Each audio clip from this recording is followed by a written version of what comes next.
तर बघा, तुम्हाला जर गुरुचरित्र पारायण, स्वामी चरित्र पारायण किंवा इतर कोणतेही पारायण गुरुपौर्णिमेनिमित्त करणं शक्य होत नसेल, तर अशा वेळेस तुम्ही फक्त 10 मिनिटांची सेवा नक्कीच करू शकता. हॅलो, नमस्कार. मी गायत्री पाटील. सर्वांचे अगदी मनापासून स्वागत करते आपल्या YouTube चॅनलवर. बघा, तुम्हाला सगळ्यांनाच माहिती आहे का आता गुरुपौर्णिमा ही लवकरच येत आहे. आपण ज्यांना कुणाला गुरु मानलेला आहे त्यांच्याबद्दल आपल्याला काहीतरी सेवा करायची आहे, कृतज्ञता व्यक्त करायची आहे, आभार व्यक्त करायचा आहे का ज्यांच्यामुळे आपलं सगळं आयुष्य अगदी छान सुरू आहे. त्यासाठीच आपल्याला सेवा, पारायण, खूप सारे स्तोत्र, मंत्र जर तुम्ही पठण करू शकता, संकल्पयुक्त सेवा करू शकतात. पण असं आहे का खूप जणांना तेवढा वेळ देणं शक्य होणार नाही किंवा स्वामीचरित्र पारायण करणं शक्य होत नाही, गुरुचरित्र पारायण करणं शक्य होत नाही. जप असेल, 11 वेळेस तारक मंत्र, भरपूर कारणं असतात का आपल्याला या सगळ्या सेवा काही ना काही करणं शक्य होत नाही. तर अशांनी कोणत्या सेवा केल्या पाहिजे जेणेकरून तुम्ही रोज 10 ते 15 मिनिटं काढायचे आहे आणि तेवढ्या वेळेत सुद्धा तुम्हाला ही सेवा करायची आहे जेणेकरून स्वामींसाठी तर एवढा वेळ तुम्ही निश्चितच काढू शकता. गुरुपौर्णिमेपर्यंत मी तुम्हाला सांगते का खरंच तुमच्यावर साक्षात स्वामी महाराजांची अखंड कृपादृष्टी तुमच्यावर राहणार आहे. जर तुम्ही दररोज मनापासून 10 ते 15 मिनिटं ही सेवा केली तर निश्चितच तुम्हाला या सगळ्या गोष्टी मनापासून कुठेतरी श्रद्धा, शंका न काढता तुम्हाला करायच्या आहे.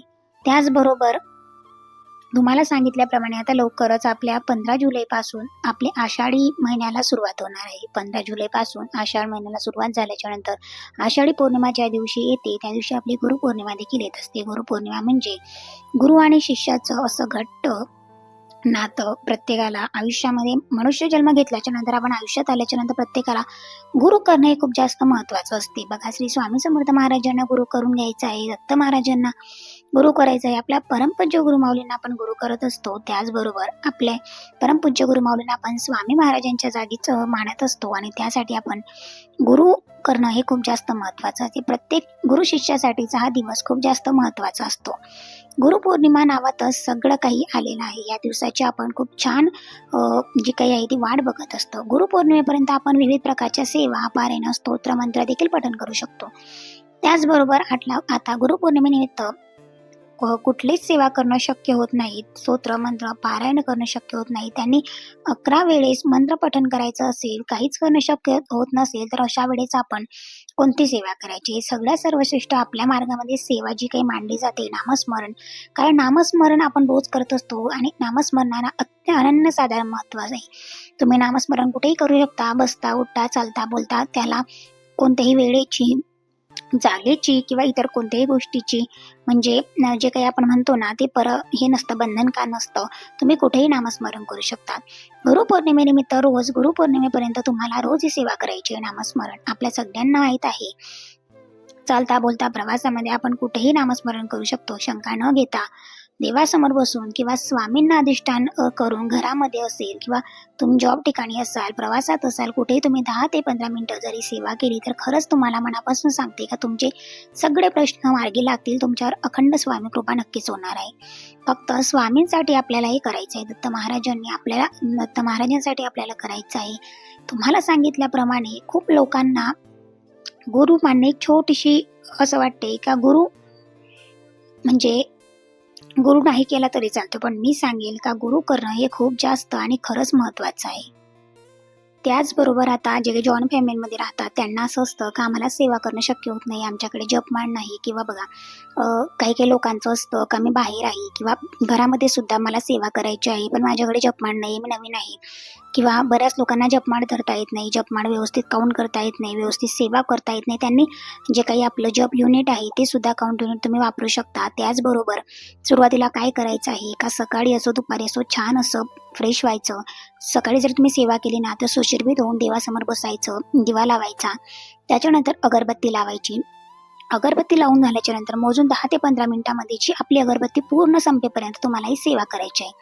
अगरबत्ती संपेपर्यंत तुम्हाला नामस्मरण करायचं आहे. असं बघितलं तर या जगात, या मनुष्य जीवनामध्ये, जगाच्या पाठीवर सगळ्यात महत्त्वाची म्हणजे सेवा म्हणजे अति उच्च कोटीची सेवा म्हणजे नामस्मरण. बघा, आता नामस्मरण करताना कसं करायचं? श्री स्वामी समर्थ, श्री स्वामी समर्थ, श्री स्वामी समर्थ असं नाही करायचं. आपण कुठेतरी पडून जातो आहे का, आपण काहीतरी बोलतो आहे का, हे स्वामींना तरी कळलं पाहिजे, त्यांच्यापर्यंतही पोहोचलं पाहिजे. म्हणून नामस्मरण जी सेवा आहे ती एक आपल्या आत्मा शुद्ध करत असते, आपलं शरीर शुद्ध करते, आपले विचार शुद्ध करते आणि हळूहळू आपण जसं जसं नामस्मरणमध्ये जप होतो, वाढ होते, नामस्मरणामध्ये वाढ होते, त्याचप्रमाणे आपले प्रारब्धाचे भोग सुद्धा संपतात, संकट अडचणी सगळं काही दूर करतात. एवढी ताकद आपल्या नामस्मरणामध्ये. श्री स्वामी समर्थ महाराजांच्या जपमध्ये श्री स्वामी समर्थ असा जप आहे, असं नाम आहे का करोडो लोकांना आजपर्यंतचा अनुभव आलेला आहे. म्हणून तुम्ही या गुरुपौर्णिमेनिमित्त जर तुम्हाला काही करणं शक्य होत नसेल तर देवाजवळ 1-2 अगरबत्त्या लावायच्या आणि त्या अगरबत्त्या संपेपर्यंत तुम्ही नामस्मरण करायचंय. त्याचबरोबर श्री स्वामी समर्थ महाराज सुद्धा म्हणत होते का जो माझं नाम जपेल मी त्याला आयुष्यभर कायमस्वरूपी जपणार आहे. बघा, एक माळ श्री स्वामी समर्थ मंत्र जप कुठेही केला तुम्ही तर ते नामस्मरण कधीही वाया जात नाही. तुम्ही कोणत्याही देवाचं केलं तर ते तुमच्या खात्यालाच येणार आहे आणि तुमच्याच बँकच्या जो काही तुमचा बँक बॅलन्स आहे सेवेचा त्याच्यामध्ये ऍड होणार आहे. बघा, ते सगळं तुम्हाला परतफेड करणार आहेत, पण केव्हा, जेव्हा तुम्हाला त्याची गरज पडेल खरोखरच तेव्हा. फक्त तुमचे कर्म चांगले पाहिजे. आपण कोणाबद्दल ईर्ष्या बाळगू नये, कोणाच्या आयुष्यामध्ये काही ढवळाढवळ करू नये, कोणाचं वाईट करू नये. फक्त आपले प्रामाणिक कर्म आणि आपलं जे काही अध्यात्म आहे, नामस्मरण आहे ते चालू ठेवायचं. यापेक्षा काही स्वामी महाराजांना प्रिय नाही. स्वामीचे नामस्मरण किंवा कुठलीही सेवा करत असताना कुठलीही मनामध्ये शंका उपस्थिती करू नका. सेवा केल्याने माझं निश्चितच चांगलं होईल आणि माझे प्रश्न मार्गीच लागतील हे तर आम्हाला सगळ्यांना माहिती आहे. स्वामी महाराज आजपासून आपले सगळे अडचणी, त्रास, संकट दूर करत असतात. ज्या दिवशी तुम्ही सेवेला सुरुवात केली, ज्या दिवशी तुमच्या घरामध्ये नामस्मरण होत गेलं, त्या दिवसापासून तुमचा स्वतःचा योगक्षेम मात्र स्वतः स्वामी महाराज चालवत असतात. हा माझा आजपर्यंतचा अनुभव आहे. तुम्हाला तुमचं घर चालवण्यासाठी कोणाच्या इकडे तिकडे बघण्याची गरज पडत नाही. तुमच्याकडे कमी पैसे असले किंवा जास्त पैसे असले तरी ते घर कसं चालवायचं आहे, तुमचा संसार कसा सुरळीत करायचा आहे हे फक्त महाराज करतात. म्हणून जे सेवा केल्याच्या नंतर तुमच्या चरणी अर्पण करते आणि तुम्ही सगळं काही बघा, मी फक्त तुमची सेवा करणार आहे, मी फक्त तुमचं नामस्मरण करणार आहे, बाकी जे काही सगळं आहे ते तुम्हाला बघायचं आहे, फक्त तुमची सेवा करायची आहे, एवढा विश्वास तुम्ही स्वामींवर ठेवला पाहिजे. स्वामी महाराज माझं चांगलंच करणार आहे, माझं चांगलंच होणार आहे, एवढा विश्वास जर आपल्या महाराजांवर असेल ना तर निश्चितच महाराज आपलं जे काही आहे ते अगदी व्यवस्थित चांगलं करतील. आणि तुम्हाला सांगितल्याप्रमाणे आपण चांगल्या काळात स्वामींना जपतो तेव्हा स्वामी आपल्याला वाईट काळामध्ये जपतात. सेवेकडे लक्षात ठेवत असतात. जेव्हा तुम्ही कंटिन्यू सेवा करत असता, तुमच्या सेवेमध्ये सातत्य निर्माण होतं. मग तुम्ही कुठेही कोणत्याही हालात असू दे किंवा तुम्हाला जेव्हा पुण्य कमी पडेल किंवा तुमचं काही भोग येतील, तुम्हाला काही त्रास होईल, तेव्हा तुमचाच जो सेवेचा बँक बॅलन्स जमा झालेला आहे ना तो करेल. आणि गुरुपौर्णिमा, स्वामी पुण्यतिथी, दत्त जयंती ही ज्या काही गोष्टी असतात ना या खरं तर आपल्या सेवेचा बँक बॅलन्स वाढवण्यासाठी आलेल्या असतात. म्हणून जास्तीत जास्त सेवा करून आपला बँक बॅलन्स वाढवायचा आहे. आता बघा, स्वामींना खूप जास्त प्रिय आहे फक्त कामापुरतं नाही तर आजारपणात नीटनेटकं होईपर्यंत, अडचणी संकट आहेत संपेपर्यंत स्वामी सेवा करणं. तर स्वामींना सगळ्यात प्रिय आहे ते म्हणजे नामजप करणं आणि अखंड पद्धतीने सेवा करताना. काय होईल, काय होणार नाही, काय मिळेल, काय मिळणार नाही याचं काहीही विचार न करता आपल्या चांगल्या दिवसांमध्ये, वाईट दिवसांमध्ये सुद्धा स्वामींच्या सोबत राहणं, स्वामींचे नामस्मरण, नित्य सेवा रोज आपल्याला 365 दिवस आपल्याला करायचे आहे, तोच खरा सेवेकरी. म्हणून सांगेल का देवासमोर फक्त बसून कामावरून आल्यावर 5 मिनिटं जरी तुम्ही काढली आणि तुम्ही 5 मिनिटांमध्ये सुद्धा मोबाईल न बघता, मोबाईलला न हाताळता, टीव्ही न लावता जर तुम्ही छान असं फ्रेश होऊन एखादा छान चहा वगैरे घेऊन फ्रेश झाल्याच्या नंतर संध्याकाळी दिवा अगरबत्ती लावून जरी तुम्ही नामस्मरण केलं तरी महाराज तुमचा योगक्षेम नक्कीच चालवणार आहे. बघा, असं नाही आहे का तुम्हाला आरामातच करायचं आहे, कसं करायचं आहे, पण त्याचबरोबर एकमेकांना नाव ठेवणं चाललेलं असतं. पण त्यापेक्षा जर योग्य वेळ काढलं आणि जर प्रत्येक व्यक्ती जर योग्य वेळ काढून, खरंच सांगते का तुम्ही जेवणासाठी वेळ काढता, त्याचबरोबर आरामासाठी वेळ काढणार, त्याचप्रमाणे तुम्हाला सेवेसाठी वेळ काढायचा आहे, जेणेकरून तुम्हाला जी ऊर्जा प्राप्त होणार आहे ना ते तुम्हाला आयुष्यभर आणि दिवसेंदिवस पुरणार आहे. सेवेसाठी वेळ काढायचा, दिवसभरामध्ये एक काम कमी झालं तरी चालेल पण स्वामींचं काम आधी करायचं, स्वामींचे नामस्मरण सेवा आधी करायचं आहे.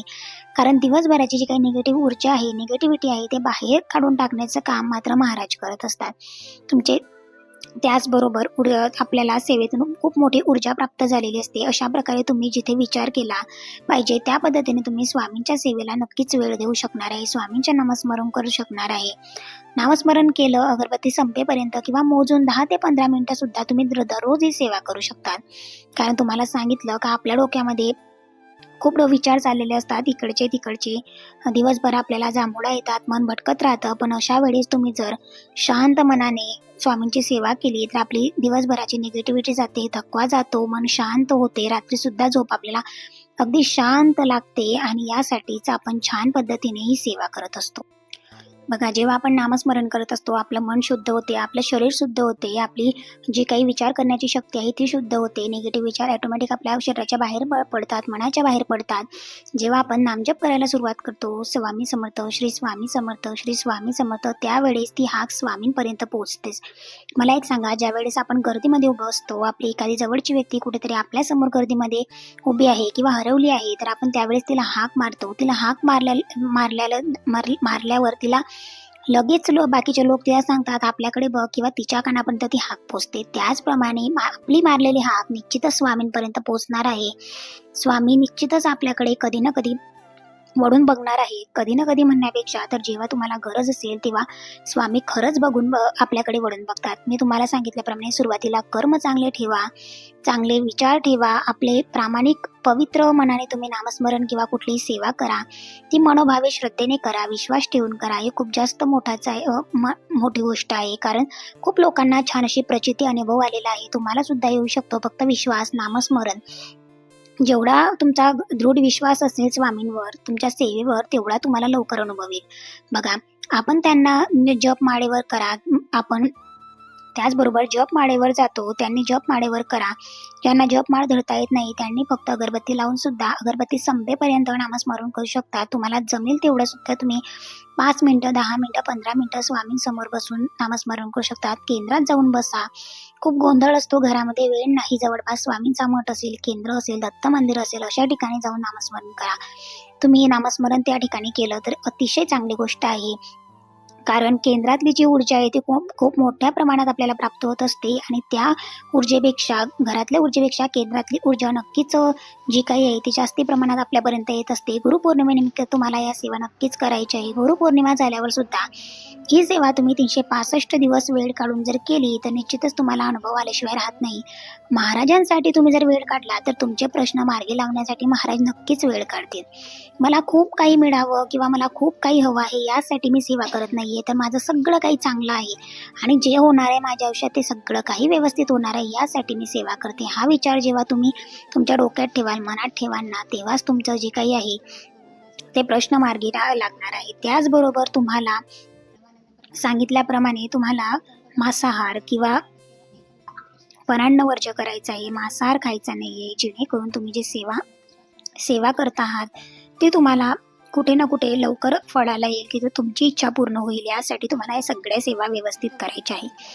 त्याचबरोबर आपण सेवा करतो पण आपण कुठे चुकतो, आपण इकडे जातो, तिकडे जातो, बाहेरचं खातो. सेवा सुरू होत असताना शक्यतो बाहेरचं खाणं टाळावं, परान्न वर्ज करावं, घरात मांसाहार करू नये, चांगलंच बोललं गेलं पाहिजे, घरातलं वातावरण सुद्धा फ्रेश राहावं, सात्विक राहावं. बघा, तुमच्या घरामध्ये जर निगेटिव्हिटी असेल ना, तर हळूहळू तुम्ही सेवा करायला लागले ना का तुमच्या घराचा ओरा चेंज होतो, तुमची मानसिकता बदलते, घराचं वातावरण चेंज होतं, वास्तुसुद्धा हळूहळू प्रसन्न व्हायला मदत होते. आणि त्याचबरोबर सेवा सुरू असताना अधूनमधून किंवा गुरुवारी तरी हळदीचं लेपन उंबरट्याला करत राहायचं, देवपूजा छान पद्धतीने करायची, फूल वगैरे अर्पण करायचं, जेणेकरून आपलं घर जे आहे ना, आपलं घर आपल्याला एक मंदिरासारखं प्रसन्न वाटलं पाहिजे. बघा, मंदिरात ज्या पद्धतीने आपण पवित्रता पाळतो त्या पद्धतीने घरातही पवित्रता पाळली गेलेली पाहिजे. आणि असं जर तुम्ही केलं तर निश्चितच तुम्हाला छान असा अनुभव आल्याशिवाय राहणार नाही. आजचा ब्लॉग तुम्हाला कसा वाटला नक्की कमेंट्स करून सांगा. तुम्ही जर आपल्या चॅनलवर नवीन असाल तर चॅनलला सबस्क्राईब करा, जेणेकरून तुम्हाला सुद्धा असे छान छान डेली ब्लॉग्स आपल्या यूट्यूब चॅनलवर बघता येईल. गुरुपौर्णिमा लवकरच येत आहे. आज